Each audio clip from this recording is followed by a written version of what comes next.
ئەمڕۆ لە وڵاتی ئێمە کۆمەڵی فەیەزان و شت ڕوویدا هەنێ موسڵمانان پێوە بوون و ماڵیان تیاچوو و سەر و سامانیان تیاچوو ڕەنگە ساڵانێک 10 ساڵ 5 ساڵ ئیشی کردبێ بە قسەیارێکی کڕی بێ خانوویەکی کڕی بێ هەتا چەند کۆگایەکەم بینی لە چەمچەماڵ بای ملیۆنە 2 ملیۆن دۆلاریت ئەشیامان منە کۆگایانە ناسم شتی زۆر زەخیرە و شتی زۆری تایە ئەجا بەڕێزان شتێک هەیە ئێمە بەچی بیرکەینەوە یعنی ڕاستە لە هەموو شوێنێ حکومەتی باشە و حکومەتی خراپە و ئەمە شتان نازانین بەس ئێمە دەرزەکەمان دەرزیدینە با بەوەکو دین بیرکەینەوە مەوزوعی دنیا بخەرە ئەولە خوای پەروەردگار لە قورئانە فەرمێ ما أصاب من مصيبة في الأرض ولا في أنفسكم إلا في كتاب من قبل أن نبرأها هیچ مصیبەتی ڕوونادا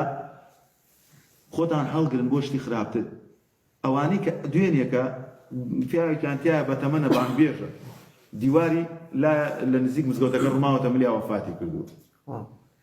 یعنی مەبەستم لێرە سەیکە ئەو پیاوە هەفتەیە پێشە بەزەی بە خەڵکی غەزەیە هاتە نێزانی خۆی لە لافاوە و تۆش نازانی بەچیەوە لەواکە من و تۆ لە مووقفێکا بمرین ببینین خۆشەویستەکانمان بە بەرچاومانەوە کووت ئەبێ تەمەنامان بکردایە 10 ساڵ پێش ئێستا دیپۆرت بکرایتایەوە لە وڵاتە نەژیایتایە کە وای هەستەکەی سەرچاوەی ئەمن و ئەمانە الله لە قورئانە فەرمێ ما أصاب من مصيبة في الأرض ولا في أنفسكم إلا في كتاب من قبل أن نبرأها إن ذلك على الله يصير هیچ شتێک ڕوونادا لەسەر زەوی ولا نفسی ئێوە إلا نووسیمانەتەوە من قبل أن نبرأها طبعا پێغەمبەری خوا صلى الله عليه وسلم فەرمێ إن الله قدر مقادير الخلائق خواي جورا هموش دي خلقين سيوة قبل أن يخلق السماوات والأرض ب50,000 سنة فانجاه أصاصات يجوا يسرزوا يدرس بكريت أو بيوانا أبوايا لو خلافها بخل كانا أبوايا أو مع الله زراري بكذا وأمش متتوالي عبر دوام شويني درجتوش أبي بلان إيما وكو مسلمان چي ما لدزدي ئایا کەسێک جگەرگۆشەکەی خنکاوە مناڵێکی خنکاوە یان باوکی بەپاتی کردووە تازە تۆ تەعویزی هەموو دنیای بدەیت باوکی بێتەوە نە ئیماندار ئەڵێ ئینا لله وئینا ئیلەیه ڕاجعون عومەر رضی الله عنه لە طاعونی عەمواس لە شام لە سووریا چوو بۆ لای سەحابەکان زانیان طاعون لە ناو شارەکە هەیە وتی ئەگەڕێینەوە عوسمانی کوڕی عەفان پێی فەرموو ئەتەفر من قەدەر الله وتی نعم نفر من قدر الله إلى قدر الله ودي أترسي قضاء وقدر الششم ركن إيمان قدر نية ودي يعني توب بيت وايا بيشتنا أو شارو أمري وأترسي قريتو فرمي بالي أترسم لم قدر حزكم لقدري كي تلعب بمرو لناو طاعوني عمواسة وفادي نكر عمر يكون خطاب لإمامته لدواء اللي عندها الشهيد يانكر كواتا هر کەسێک لە ئێمە ئەبێ بیرکاتەوە ما أصاب من مصيبة في الأرض ولا في أنفسكم 50,000 ساڵ پێش ئەوەی سەرزەوی دروست بکرێ خوای پەروەردگار بڕیاری داوە ئەو مامە حاجیە لەو شوێنە ئەو دیوانە بڕمێتە سەریا وەفا بکە بۆیە پێغەمبەری خوا صلی الله عليه وسلم فەرمێ والغەریق شەهید ئەو کەسەی کە وەها ئیماندارە و ئەهلی مزگەوتە و ئەهلی خێرە کاتێک کە غەرقە بێ شەهیدە و ئەو کەسەی کە دیوارێکە ئەڕمێتە ملیادمی دەعەم ئەکا لەناو سەیارەکەیە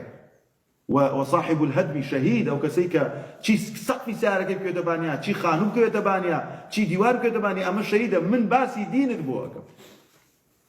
اگر بدس من بوايا وبارو مسلوت سامعي من دنيا بدس من بوايا هر مسلمانه كزرري كردو قاتوني ويم ابجار بوي ايماني زياتر دامزراوي بلان انسانيش لمصيبه ايماني دامزراوي بويا كاتك خوای پروردگار زرر انيري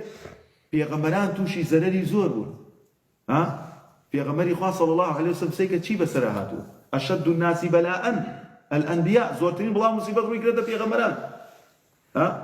ثم الصالحون ثم الأمثل فالأمثل پاشان پیاو چاکان و ئەوەشی زیاتر لە پێغەمبەران بکات تووشی مصیبەتە بێ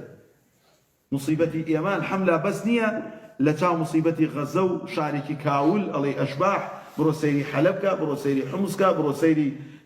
شارەکانی سووریاکە هەمووی بە کاملی ڕووخاون إن شاء الله مالي جي أبيته حتى عندي شوين هي لمدينة شورش لتمشمال كمان منالهم لوي ياري ما نكر شر برد وشر لقوعة من على يدخل قابله وقاعدة تشيبه خمن نلعب نبو برين حتى عارف بلاي ستيشن قال هذا وش تانا بقول لك تري معنا ده أو كولاناني كأمر عايزوت يابو هم عبارة بقول لتشمي شيء جورا ودولك بو قسم بخوا أديني ليه تسعى شوانة تورا بناء ربي ما شاء الله إسا عمرانة هم يبوت خانو هر بە هەمان شوێنێ ئاوەکە مەجرای خۆی دۆزێت و جارێتر وەکو سەردەمی قەدیم یعنی سەیکە من باسی چەند ساڵ بۆکەم باسی 30 ساڵ پێش ئێستا بۆکەم ئاوا بوو ئەو شوێنە ئێستا هەوی بووەتە خانووکان لەوێ غەرق بوونە لەواکە 100 ساڵی تر ئەوێ هەوی بێتە کۆشک و تەلاری گەورە